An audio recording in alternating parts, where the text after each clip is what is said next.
Bismillahirrahmanirrahim. Alhamdulillahi Rabbil alamin ve la aqibatu lil muttaqin. As-salatu was-salamu ala sayyidina Muhammadin ve ala alihi ve ashabihi ecma'in. Amma ba'd. Assalomu alaykum ve rahmatullohi ve barakatuh. Boshlangan birinchi narsa bu istima bo'ldi. Payg'ambarimiz sollallohu alayhi vasallamning istimasi qattiq bo'ldi. Oysha onamiz roziyallohu anhoning oldiga kirganida Oysha onamizni boshi og'riyotgan edi. Shunda Oysha onamiz "Voh boshim" dedi. Deganida payg'ambarimiz "Ey Oysha" dedi. "Balki men vallohi voy boshim" dedi. "Ya Rasululloh, biz his qilganda siz ham og'riqni his qilasizmi?" dedi.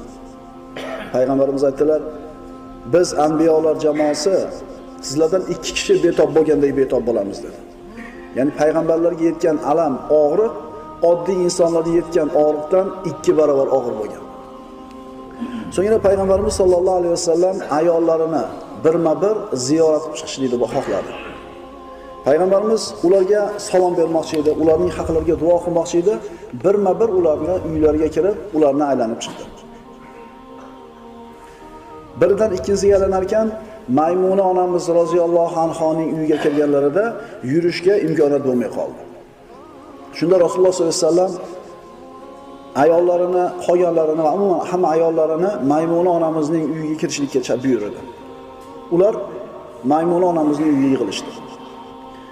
Payg'ambarimiz sollallohu alayhi vasallam ayollari yig'ilib kelganlarida ulardan Oysha roziyallohu anhoning uyida davolanishlikka ruxsat so'radi. Ayollarning o'rtasida bir adolat qilishga haris bo'lgan zot Oyshaning uyida davolanishga ruxsat berasizlarmi deb so'radi. Ular hammasi rozi bo'lishdi. Payg'ambarimiz ayollarining ichida Oysha onamiz roziyallohu anhoni ko'proq yaxshi ko'rardi. Ko'ring, payg'ambarimiz adolatini betob kishi, bemor kishi xohlagan ishini qilishi mumkin, lekin mana shu holatda ham siz bilan bizga ibrat bo'ladigan zot adolatni, ayollarning o'rtasidagi adolat mana shu o'rinda ham qilishlik kerakligini siz bilan bizga ko'rsatib berdi. Endi payg'ambarimiz sollallohu alayhi vasallamni Maymuna onamizning uyidan Oysha onamizning uyiga ko'tarib olib chiqishdi. Fazl ibn Abbos va Ali ibn Abi Toliblar payg'ambarimiz sollallohu alayhi vasallamni yelkasidan ushlab, ikkalasi ko'tarib olib chiqishdi. Fazl ibn Abbos aytadi, Rasulullohni ko'tarib olib chiqib ketar ekanmiz, oyog'i yerni chizib ketardi. Ya'ni oyog'ini qimirlatishlikka endi holi yo'q, yerni payg'ambarimiz oyoqlari chizib ketdi.